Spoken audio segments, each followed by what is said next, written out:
Mobile financial সার্ভিসের মাধ্যমে দেশের ডিজিটাল আর্থিক সেবা বৃদ্ধি পেলেও প্রতিবেশী দেশগুলো থেকে বাংলাদেশ এখনো অনেকটাই পিছিয়ে। তবে লেনদেনের পদ্ধতি সহজ হলে বাংলাদেশেও এ খাতে এগিয়ে যেতে পারে। বৃহস্পতিবার বেসরকারি গবেষণা সংস্থা PRI আয়োজিত সেমিনারে এসব কথা বলেন বিশ্লেষকরা।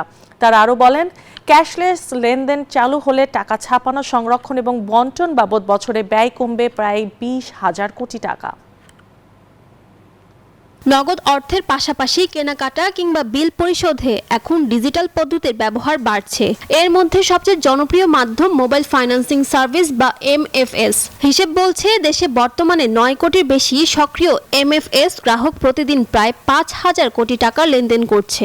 দেশের লেনদেন ব্যবস্থা পুরোপুরি ক্যাশলেস করা গেলে বছরে টাকা ছাপানো ও ব্যবস্থাপনা বাবদ সাশ্রয় হবে 20,000 কোটি টাকা। কমপক্ষে 2 বছর লাগবে এই নতুন system of national accounts 2025 K incorporate করা, যাতে করে আমাদের জাতীয় উৎপাদে ওইটা ধরতে পারে যায়। যে 50% ট্রানজাকশন এখনো বাংলাদেশের ক্যাশ হচ্ছে, আর 70% ট্রানজাকশনের ভ্যালু ইজ ক্যাশ।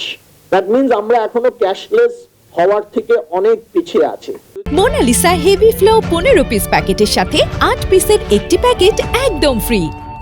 PRI আয়োজিত সেমিনারে বক্তারা বলেন, ব্যাংক MFS বা PSP অ্যাকাউন্টে তাৎক্ষণিক টাকা পাঠানো চালু হওয়ায় ডিজিটাল অর্থনীতিতে গতি এসেছে। তবে বাংলা QR চালুর ফলে সব লাইসেন্সধারী ব্যবসা প্রতিষ্ঠানে নিজস্ব ডিজিটাল পেমেন্ট বাধ্যতামূলক করা হলেও তা বাস্তবায়ন হয়নি বলেই অভিযোগ সেবা প্রদানকারী প্রতিষ্ঠানগুলোর। বাংলাদেশে একটা খুব ইরেশনাল ট্যাক্স আছে, সেটা হলো টার্নওভার ট্যাক্স। ভ্যাটের একটা ক্যালকুলেশনস আছে, right?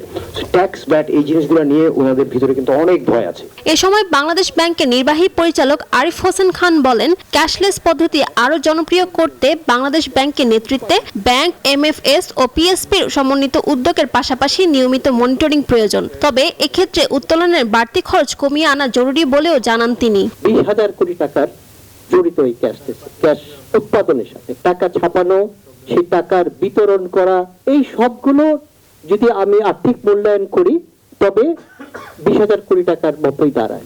There are players in the market, তাদেরকে ইনোভেট করার সুযোগ দিতে হবে, but also have to be careful that there is a cost to it. দেশে ক্যাশলেস লেনদেন বাড়াতে ব্যবসায়ীদের জন্য বাংলা QR কোড বাধ্যতামূলক করতে আহ্বান জানান বক্তারা। একই সাথে ব্যাংক MFS ও PSP ব্যবহারকারীদের QR পেমেন্ট চালুর উপর জোর দেন তারা। ক্যাশলেস ট্রানজাকশন করার জন্য সেই টুলস। ফারজানা রিয়া, নিউজ 24, ঢাকা।